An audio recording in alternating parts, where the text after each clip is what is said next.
Good afternoon, everyone. My name is Donald MacKay. I'm the CEO of MacKay Global Trade Advisors, and welcome to the launch of our fifth import duty investigation report.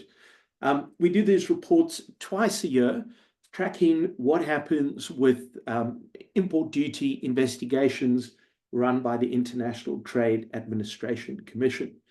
The way this will unfold today is I'm going to start with a presentation, and that will be followed by a panel discussion between myself, Anneke, who is the analyst who did most of the work for this report, Francois Fouche from GIBS, Professor Lawrence Edwards from UCT, and Meluleki Nzimande, the previous Chief Commissioner at ITAC and a partner at Webber Wentzel.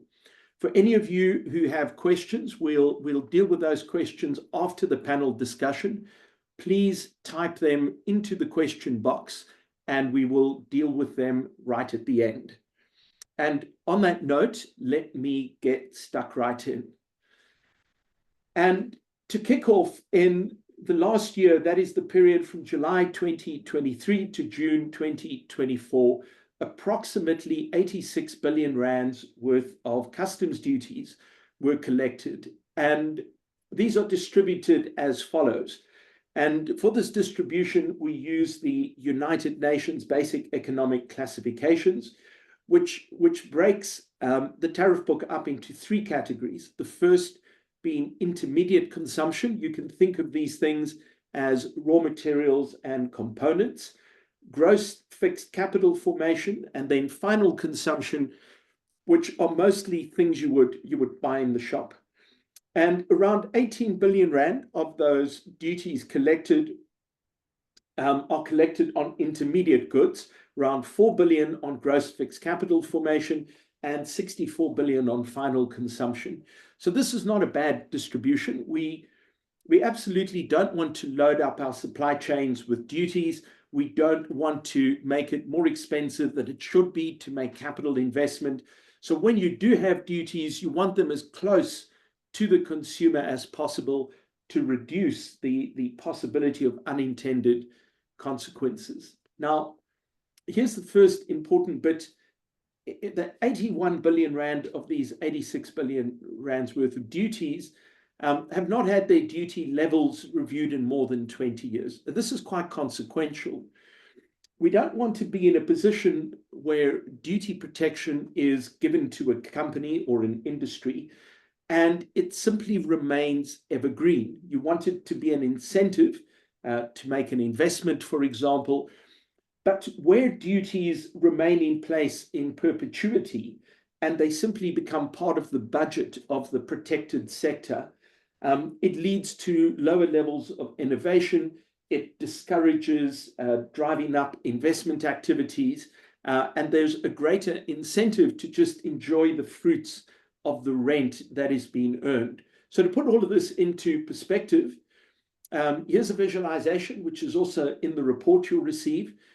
We've broken the period up into 5 quintiles, with the oldest being all of the tariff codes in the book that were last reviewed before 2003. So the way we did this calculation is we said, let's take the whole tariff book, all of the products, let's split it into those tariff codes which attract a duty, and then of those which attract a duty, we said, let's have a look at those where there were imports in this last year. So we know that there are people actually paying those duties. And then we said, of that subset of tariff codes, when last were they reviewed? And they were then split over these 5 periods, the last 4 being 5 years each, and the period before that going back as far as it goes. We can't really tell. And then what we find is that 93% of these products last had their duty levels reviewed in more than 20 years. Now, what are the implications of this? We're not suggesting all of these duties should be removed or any such thing. We're simply saying when such a long period passes by, it's impossible to know if the applicant companies, for example, are even in existence any longer. And So by this measure, the quintile 5, which is the most recent period, these are the tariff codes which have had their duty levels checked to some degree in the last 5 years. And you can see that only accounts for 1 billion of the 86 billion that in total was collected, or 2% of the tariff codes. And this, of course, presents an opportunity, because if duties are being collected where they shouldn't be, there's a possibility of releasing those duties away from government and back into the sectors where they can be used more productively. Now, ITAC is aware of this, which is why you will see when a report comes out, the report quite often will give a date for by when the duty increase should once again be reviewed. If we have a look here, for example, in the last 20 years, we had 94 duty increases. 52 of these were identified for review by ITAC, but of these, 34 have not actually been reviewed. And in here is, of course, a potential opportunity for any of these which were identified. If they were reviewed and they're deemed to no longer require the protection, that money goes back into the market. If they are deemed to still require the protection, then at least that decision has been taken based on the latest data, rather than simply because it's always been there. So I'm going to move for a second to understand what the trend is look like between applying for more duties or applying for lower levels of duties. So again, if we look at the last 20 years, so each of those vertical lines, again, represents a 5-year period. And we can see there's been a decline consistently in the number of applications for lower duties, and a rise from 7 applications of the first 5 years for higher duties to a considerably higher number. But the problem with this chart is it's a little bit deceptive. So the light bars at the top, which are the applications for lower duties, represent 2 classes of application. The one is an actual duty reduction, and the other one is a rebate. And so it's worth a moment just to explain what a rebate is. So a rebate is a conditional relief of duty. It could be conditional on the application you use a raw material for example. So maybe you have a chemical, and this chemical has an industrial use and it has a food use, and we only produce the industrial application in South Africa. Then if you use that same chemical in a food manufacturing process, you can get duty relief. And the second kind of rebate of consequence here is a temporary rebate. And temporary rebates historically were typically applied on agricultural products. So we only grow avocados for half of the year. We have to import them for the rest. So don't provide the protection at a time we are not manufacturing. But this has changed over time, and it's now been expanded to areas like steel, for example, which I think might have the most of these. And the problem with the rebates is that they are conditional.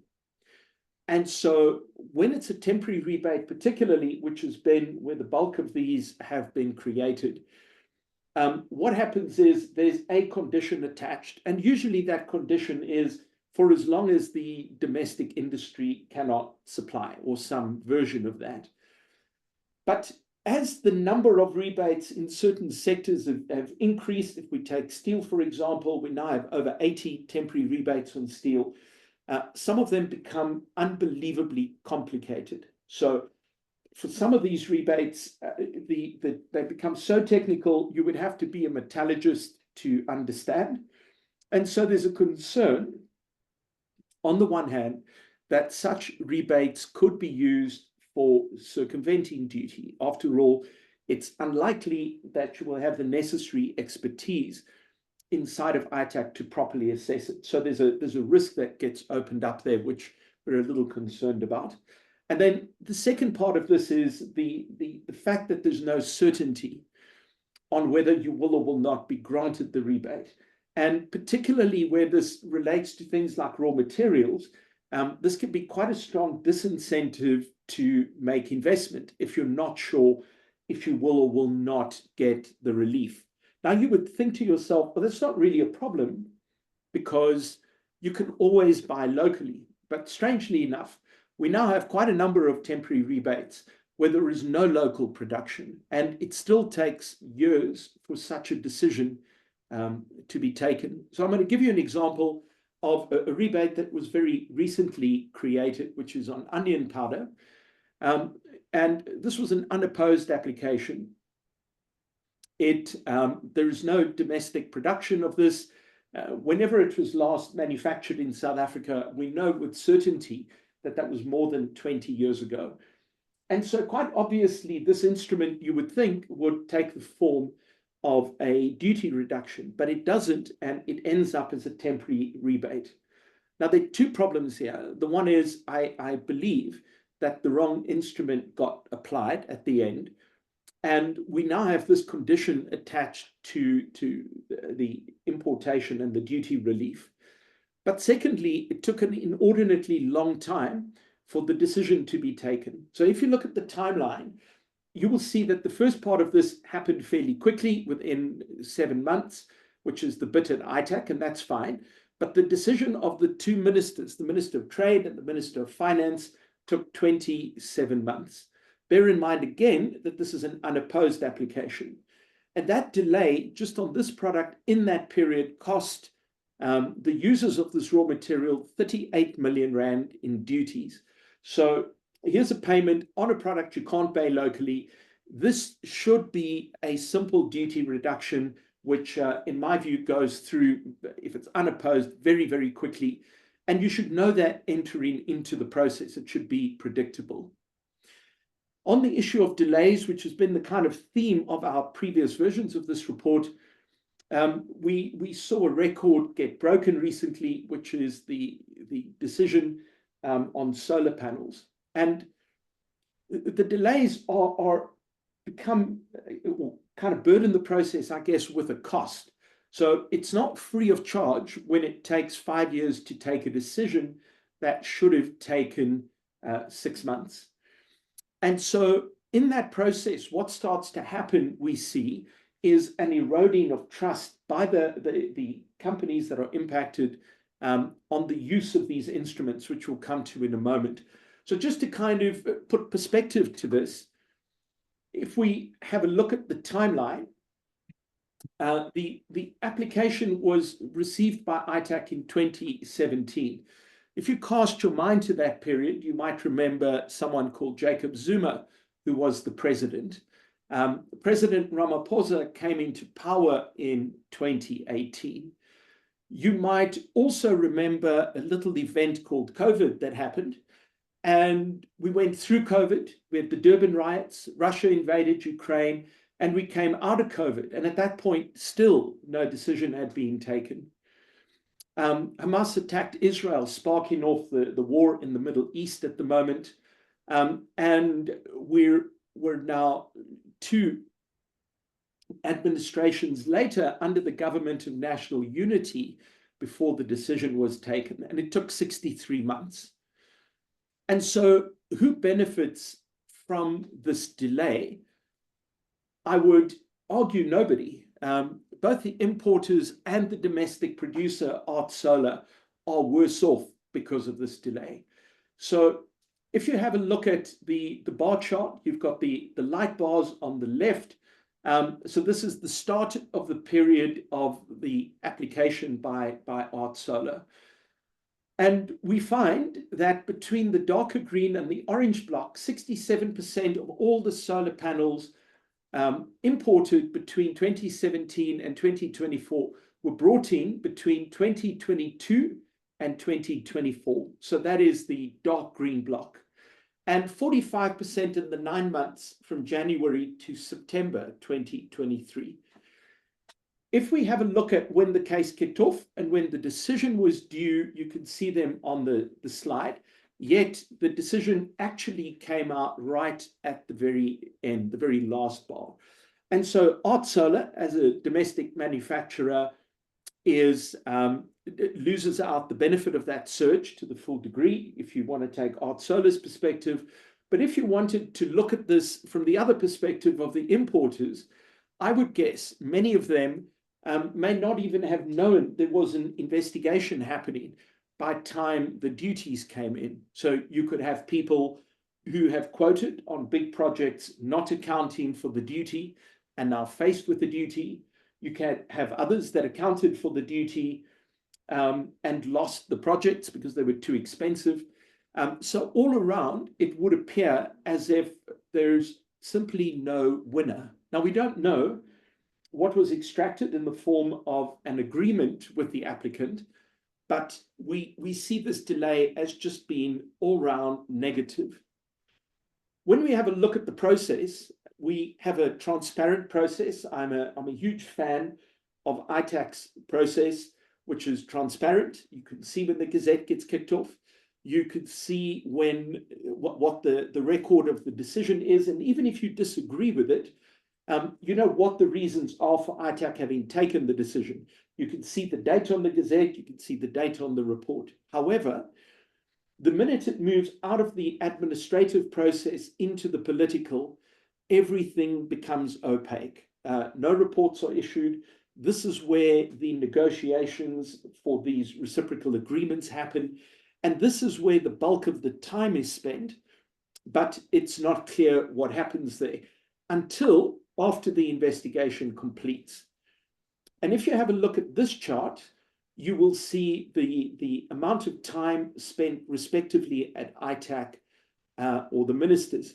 Now, what we would expect to see is the bulk of the time at ITAC, because that's where all the hard work happens, and less time spent with the ministers. But you can see over time, increasingly large amounts of time on an investigation are not spent with ITAC. Where we need this to be is to go back to where that orange line is. That is the 6-month mark. Now, even if you would argue that the 6 months only applies to ITAC and not the ministers, it would be very hard for me to see that 5 years is a reasonable period. So even if we say 6 months is not reasonable, we have to ask the question, then what is reasonable? And we'll come up with recommendations on that. But all is not bad news. We've seen the first shift in the 5th edition of our report, where we're starting to see an improvement. And this is good news indeed. So the bar chart you are looking at with the number in it is the average amount of time an investigation will take to be completed or is open for, my apologies. The line at the top is whatever the oldest open investigation was in that period, it'll tell us how many months it had been open for. And you could see the kind of exponential climb from around June 2018. And the line kind of moves up relentlessly until now, where we start to see a shift. And that shift is largely driven by the fact that the oldest open case now got finalized. And so we're starting to see the trend reverse, but we've got to get all the way back to where that orange line is. And you will notice there was a period where these investigations were consistently being completed within that time. So it's certainly not an irrational ask to get back to where we were. While all of this has been happening, we have seen the number of cases overall being finalized dropping. And so in the first 5 years, we get 136 cases, then 110, 101, and eventually 56. And we're very happy to see in the most recent 6-month period, we have 14 cases that now get wrapped up. And this is truly astonishing. The last time we saw this rate of completion was in 2017. So right at the, and most of those completions, by the way, happened right at the end of June. So certainly a good shift in the right direction again. But of course, all of these delays have had implications. And this is perhaps most obviously seen on this chart, which is a split between the number of private sector applications for a duty change and that's the dark green bar at the bottom. And then the public sector, which is the lighter blue bar at the top. And you will see with our previous report, we had hit the lowest level of private sector involvement in the last 20 years. And it's certainly very heartening to see that the level of participation is rising again. So this is good. And hopefully is an indication of improved faith in the system.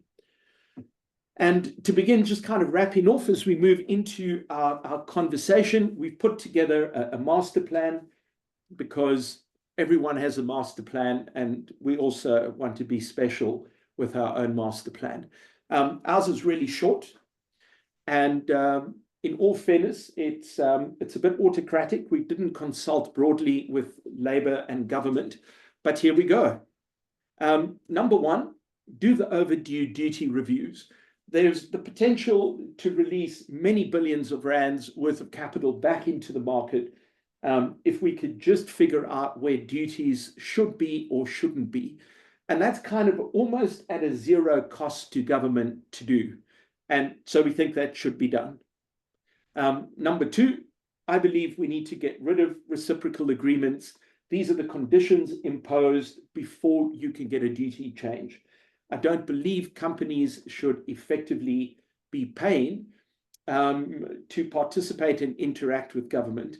And I've yet to see anything that convinces me that the benefit of the reciprocal agreements is greater than the cost that it imposes by, for example, causing a breakdown of faith in the system. But if we have to keep them, we at least believe a non-confidential version of the reciprocal agreement should be published.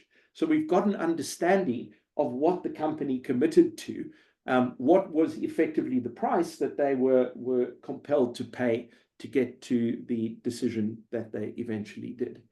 And number four, because these delays have become so endemic to the system, we believe we need to amend the tariff regulations. And we would propose 3 amendments. The first is that we implement legal time limits to complete tariff investigations. And we know this works because anti-dumping cases, for example, have an 18-month time limit. And we almost never see an anti-dumping case run past the 18 months because it is forced into termination. I'm not sure what this legal time limit should be. I would propose 12 months. I'm happy for it to be shorter than that, or even longer, but it should be certain. Number two, and this is somewhat contentious, I believe ITAC should publish its investigation report immediately after it concludes its part of the investigation. In other words, not waiting for the ministers to decide on what they do, which is a political decision, but as soon as the administrative decision has been taken, to publish the report. And number three, that in the case of duty increases, that it is mandated that at the conclusion of the investigation, that the review date be published. In other words, by law, there's a date by which that investigation has to kick off. And on that note, I'm now going to stop sharing my screen and I'm going to hand over to Francois. Thank you. Thank you, Donald, for a very insightful presentation. The latest findings from your import tariffs open cases report, I think certainly paints a vivid picture of the challenges faced by importers in South Africa. We have a lot to unpack, so let's get into the thick of things. I do see that there's one question, so let's do a little bit of a discussion and then we go to the question. The gap that we are discussing today is a policy reaction gap within trade policy. The quote from Roderick and Stiglitz in the early parts of your report that says all government policies, either by commission or omission, shape the economy and affect economic growth, I think is rather apt, Donald, so a good one there. Much of South Africa's trade policy is implemented by way of process, and whether we think import substitution or then import tariffs, changes is a good or a bad idea. I think what matters is that the process is predictable and transparent at the same time. Over the last few years, this process, it would seem, have become a little bit less predictable, making the tariff instruments plausibly less effective than what they could ultimately be. A useful parallel, I think, to draw is with our local electricity industry, in which it took almost 15 years for legislation to change from the first load shedding days that we've experienced until a policy change was successfully implemented to allow private electricity generation. Now, of course, international trade is a far cry and very different from electricity, but there seems to also be a policy reaction gap in trade. For our panel that is joining us this afternoon, Meluleki, perhaps I could begin with you. From your perspective, what are some of the most striking findings from the report, and what implications do you think they have, or it has, for business and the broader economy? Thank you, Francois. Thank you for the opportunity. And I should also thank Donald for his diligence in analyzing this data and shining a torch onto it. I think it's quite an important part of the duty of society to make our systems work. Transparency is always helpful, not just for those who implement policy, but for those who are supposed to benefit or affected by policy. My first comment is that it's important to understand the instrument we're talking about. We're talking about ordinary customs duties, which are understood as instruments of industrial policy. They are not trade defense instruments such as dumping or countervailing duties or even safeguards. They're just instruments which are available to policymakers to influence the direction of a particular sector of the economy. And because they are a policy instrument, the responsibility to manage them falls squarely within the domain of the executive, and that much was said by the Constitutional Court in the case of ITAC versus SCORE. So the court in that case noted that tariffs are a policy-laden instrument, and they are not purely economic in nature, but they've got a huge economic impact, but they also affect foreign relations of a country. And when they are applied by the executive with those considerations in mind. And against that backdrop, I think that it is important then to look at what we have at the moment. Unfortunately, Donald's data covers a period where there was regularity and consistent performance in terms of the amount of time it takes to, or it took to give effect to an application for a tariff amendment that typically is driven by industry. And in the past 5, 6, 7 years, we saw that period increase, and fortunately, we are seeing it decrease. Any delay in the implementation of a remedy or in the implementation of support that any industry applies for is problematic, particularly because you approach the state to intervene on your behalf or in your support because there is an issue that needs to be addressed in that industry. More often than not, the industry is under distress. So the longer it takes to address the issue, the detrimental it is to the industry. And if you look at it from the stated concern of the government, particularly the DTIC, it's jobs. If you're not able to support industry at the time that the support is required, the risk is that that industry, which is already in distress, might then collapse. And if it collapses, it's not just profits that are lost, it's also jobs that are at stake. And that for me is critical.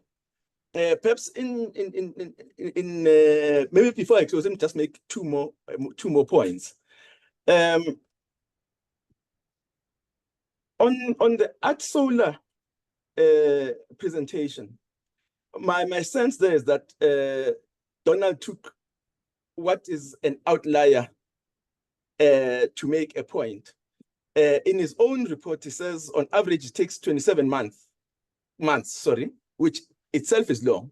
Art Solar took 52 weeks, which is extraordinarily long. But it's clearly an outlier even when you analyze Donald's report on its own. Further, it was an application for a tariff increase, if I read Donald's report correctly. What you notice is that in the period over which it was heard or determined, there was significant load shedding. And in my view, if I was the minister, I would have found it hard to approve a tariff increase when I am not, as a country, generating sufficient electricity to meet the needs, and then impose duties on an item that is meant to assist in alleviating that difficulty. So I'm not saying that the period is justified. I'm just saying that the surrounding circumstances of that case and the nature of the product that you're dealing with is something that we should take into account in assessing the one dimension of that issue, which is the amount of time it took to adjudicate. Lastly, on the reciprocal commitments, they are not new. It's just, what is new is that there are these agreements that now are discussed with the Minister of Trade. But the requirement to have reciprocal commitments has been there, particularly for the instrument we're talking about. ITAC has always requested parties to commit to spending money on research and development, to commit to increasing jobs or increasing production capacity, or some or other commitment. My suggestion there would rather be to harmonize what the minister requires with what ITAC asks for, so that when you approach ITAC, you already know that these are the reciprocal commitments I'm going to have to navigate at an ITAC stage, so that by the time it gets to the minister, there is no duplication of effort in that sense. Let me stop there before I monopolize the stage. Thank you. Thank you very much, Meluleki, for that rather elaborate response. Prof. Lawrence Edwards, I want to turn to you for the next one, perhaps a little bit of background. Trade policy has to work in an environment of continuous change. We have the green transition globally, we have digital transformation, we have rising geopolitical fragmentation, we have rising protectionism in different parts of the world, and all these pose major challenges and opportunities for South Africa's trade on the export and on the import side.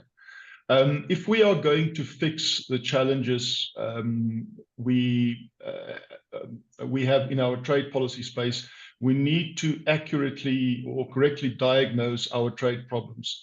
And the reason I want to pose a question to you is because you recently contributed to a paper in May 2024, the Trade Policy Research Priorities for South Africa, that stated, and I quote, "The benefits and the cost of South Africa's trade and industrial policies on production, on employment and trade remain contested," close quote.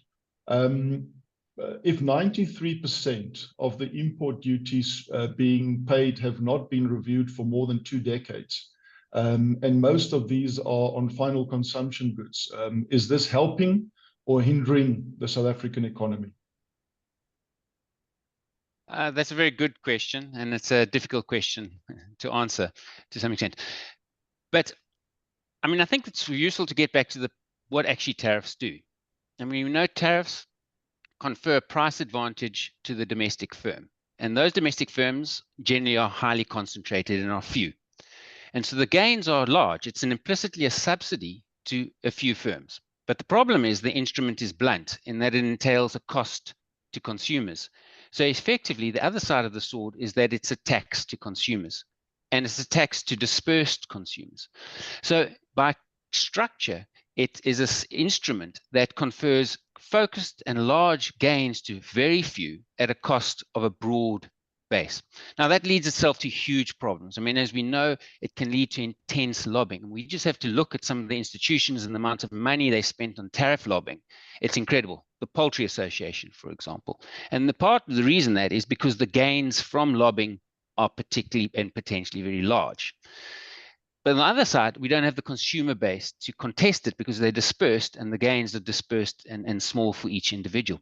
And so I think that leads to the first point I wanted to make about these reports. I mean, having public assessment and available information in which tariffs are contested and are debated, I think is a critical part of the process of tariff setting. It should be implicit in the process, because the state, when it imposes tariffs, acts on behalf of its citizens, and the citizens need a system in which to evaluate and assess the tariff that is being applied, because they bear the cost in many cases. And so, firstly, this report is incredible, and these reports that XA Global Trade Advisors does, I think, is a great contribution to society in establishing this process.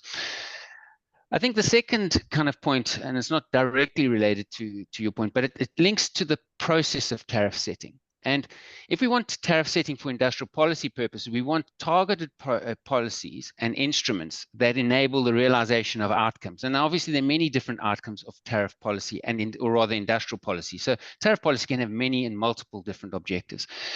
Meluleki spoke about the importance of using tariffs to try and protect businesses in struggling businesses, particularly relating to employment. But actually, I think industrial policy should be rather about driving productivity, innovation, competitiveness, so that firms can establish a growing foundation to enter into the global market. Now, tariff policy protecting existing industries, and particularly in the face of job losses, is not going to realize that particular outcome. So I would say, firstly, that the way tariff policy is being implied is inconsistent with developing a competitive base that will allow us to enter the global arena as competitive firms.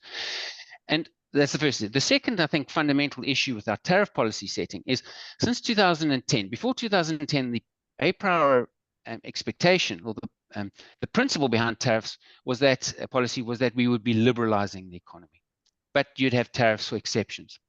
From 2010, essentially what happened, 7 and 10, is it shifted to this idea of that there's no a priori position on the appropriate tariff. Now, that's fundamentally flawed in several reasons, because the a priori position is that tariff is a tax on consumers and a subsidy to producers. In other words, it has a cost and a benefit, and that's the a priori premise in which we should evaluate tariffs. Now, because we don't have an a priori premise within the process of setting tariffs, there's no inherent need to evaluate the costs or the benefits of tariffs over time.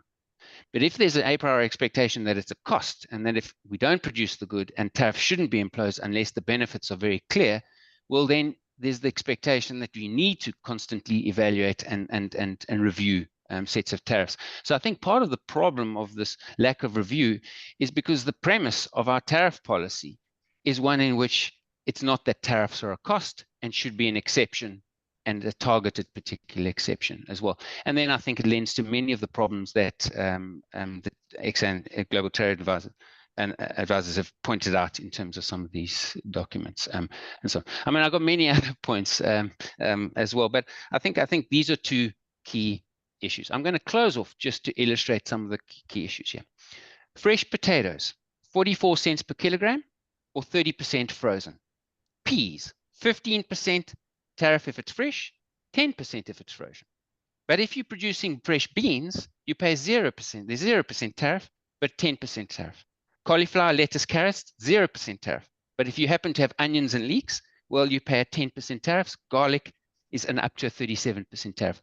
This is not a consistent and coherent tariff policy, in my view. And its essence is the premise in which tariffs are set from 2007, 2010. And so closing off on your master plan, I think you need to go one step back and reassess and add, and we need to rethink the objective focus and the mechanisms whereby we're going to implement tariffs and what the objective is. What's the rule and what's the exception? And so, thanks. Thank you very much, Lawrence. Very comprehensive and insightful as usual.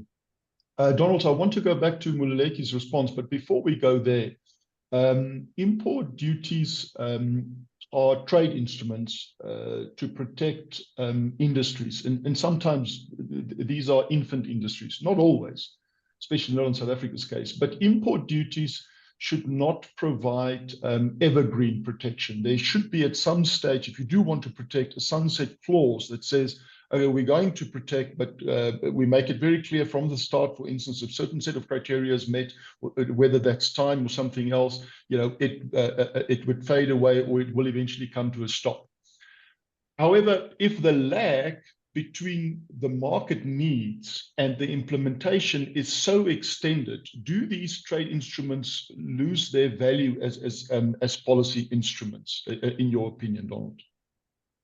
Yeah, so I think we must be, it is a subsidy. I mean, as Lawrence said, and we shouldn't dress it up as anything different. That doesn't mean you shouldn't give it, but you need to kind of be aware of what it is. And you do need to be aware that there's a cost being incurred. So let's kind of take the simplest example I'd put up of the onion powder, or we can give many others of those. There's no domestic producer of the product. And so that, to my mind, should be a really simple decision to take. There's nothing there, get rid of the duty, and that should be the end of it. Yeah, and that process could be wrapped up in 3 months.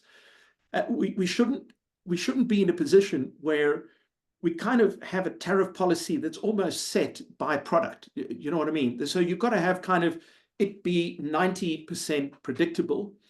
This is particularly important in a country where we've already got very concentrated industries. So, you know, our economy still looks very similar to the sort of apartheid era economy. I mean, some of the companies and names have changed, but it's still a very small number of companies that dominate. And consequently, the pattern of protection follows that concentration.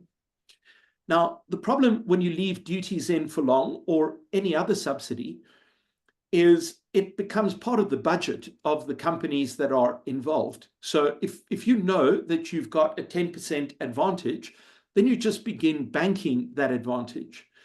So what you want to do is you don't ever want to have the protection just kind of be permanent, because it alters how the participants in the market think about the market.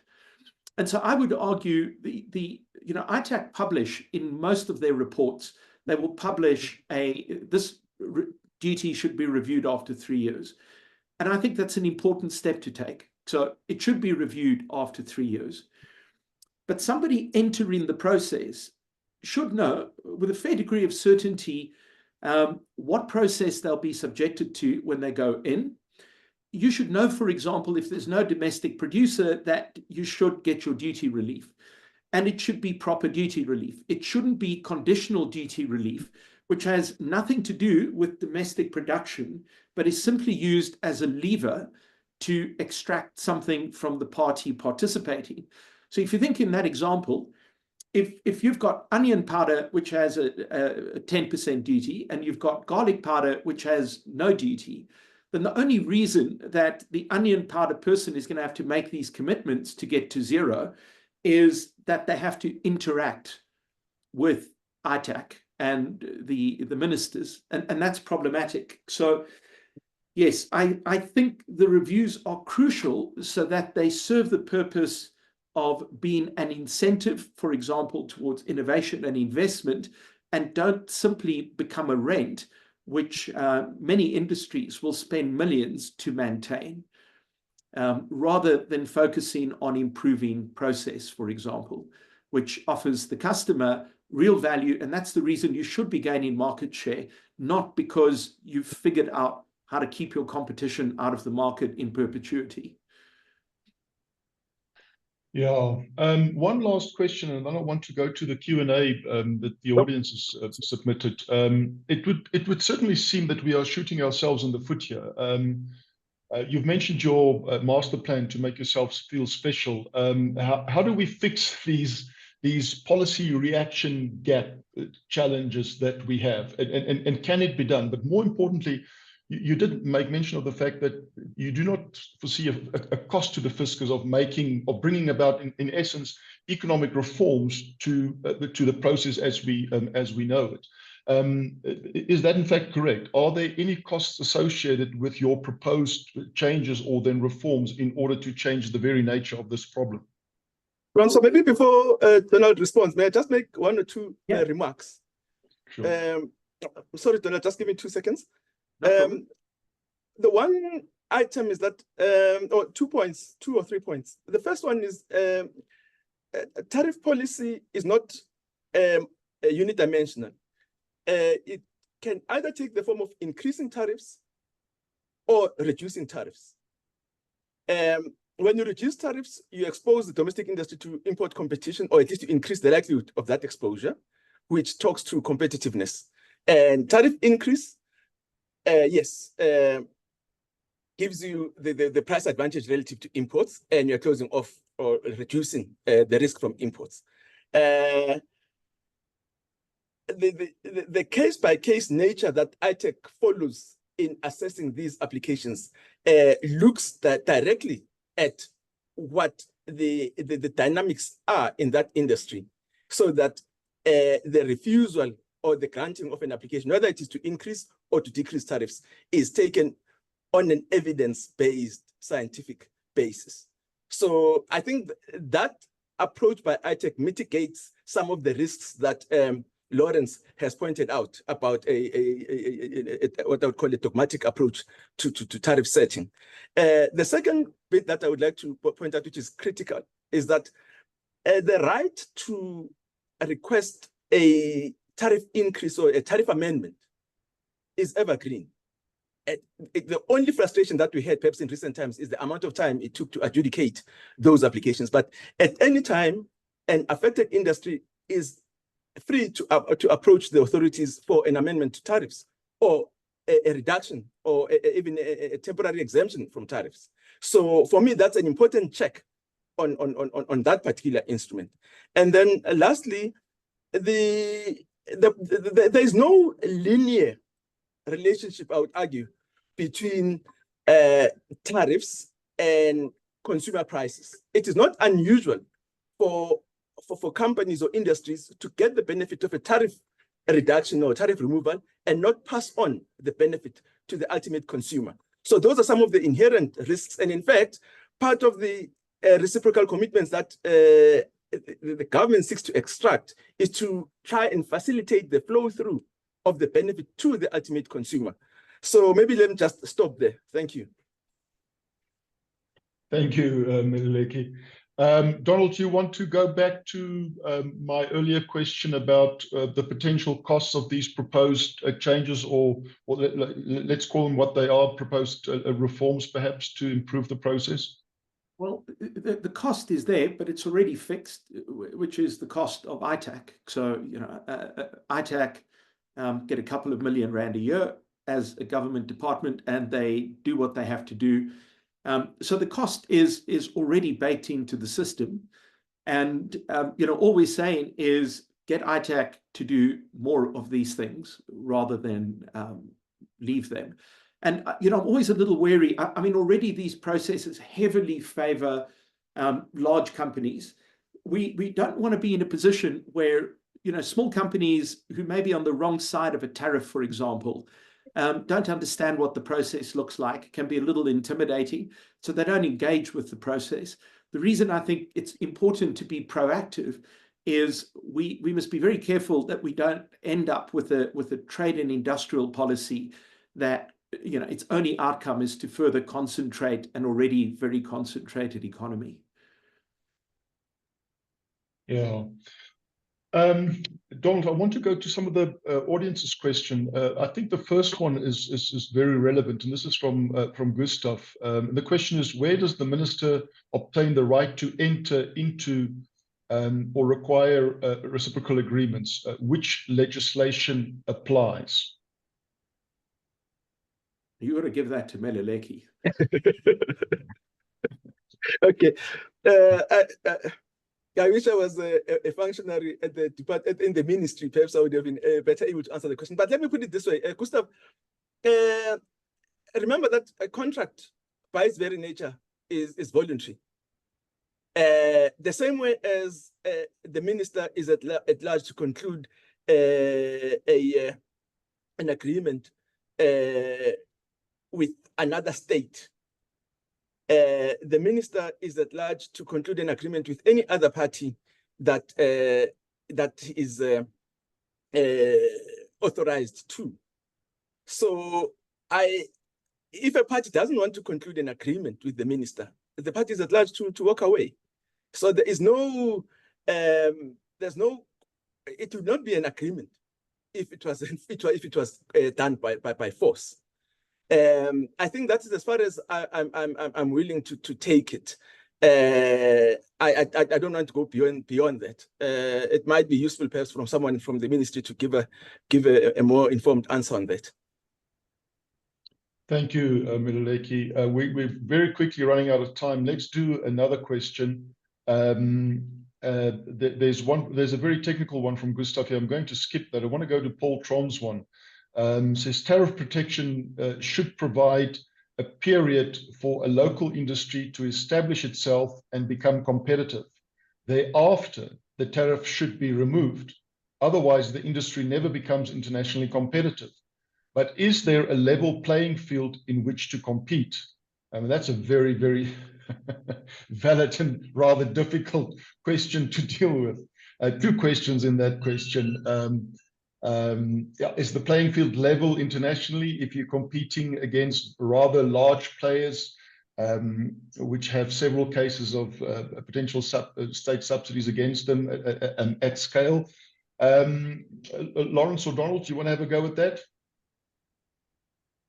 Yeah, I can have a go.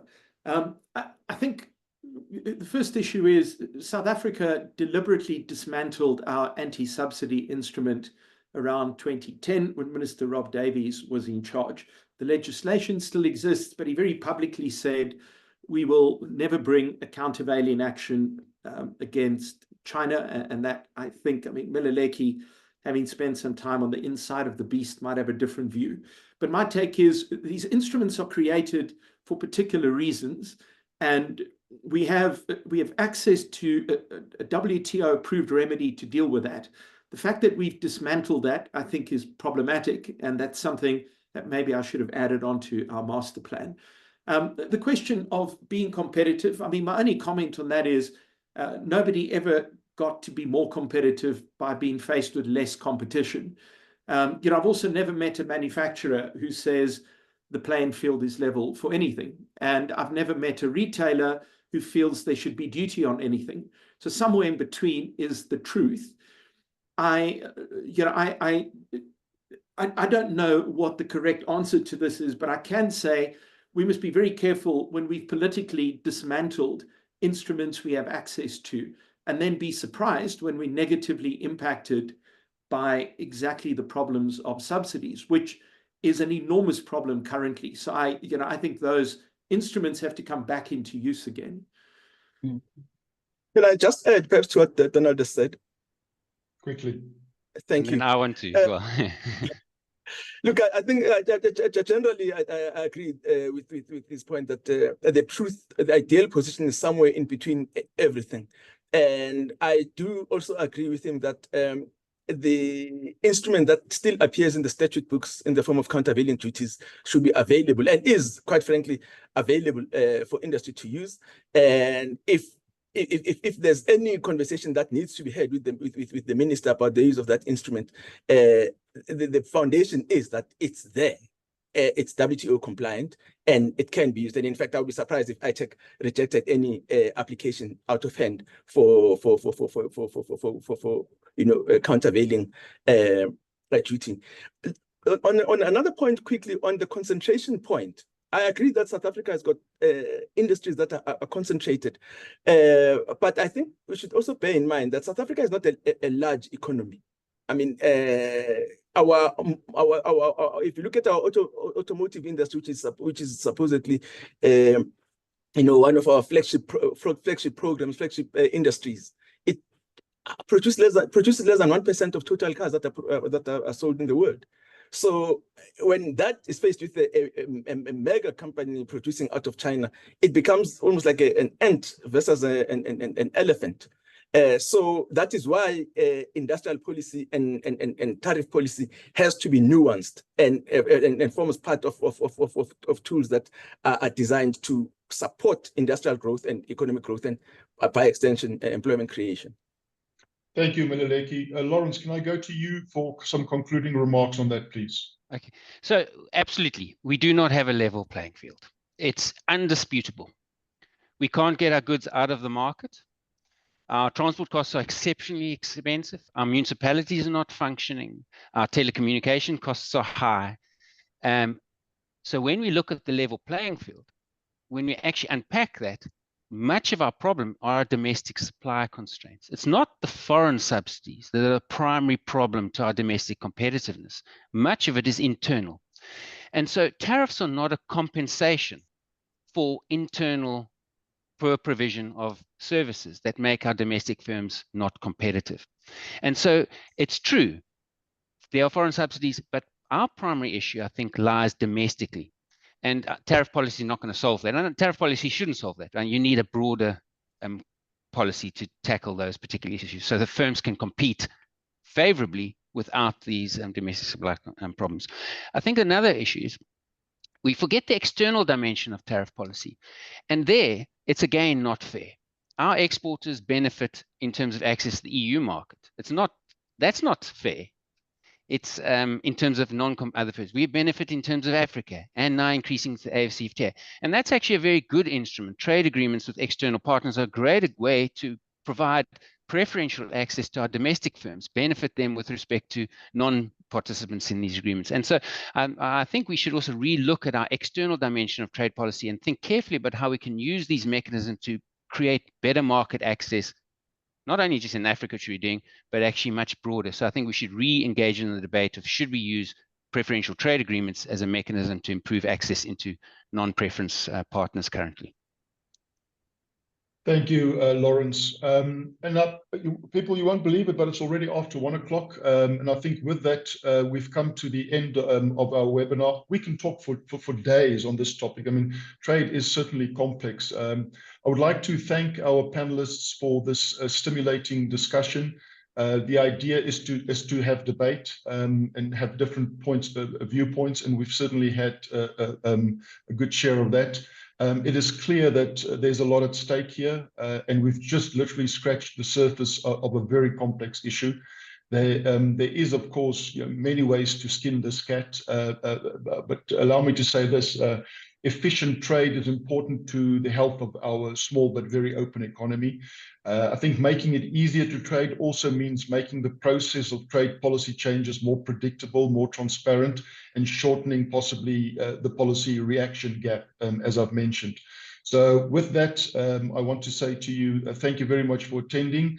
Do download the report if you haven't done so as yet.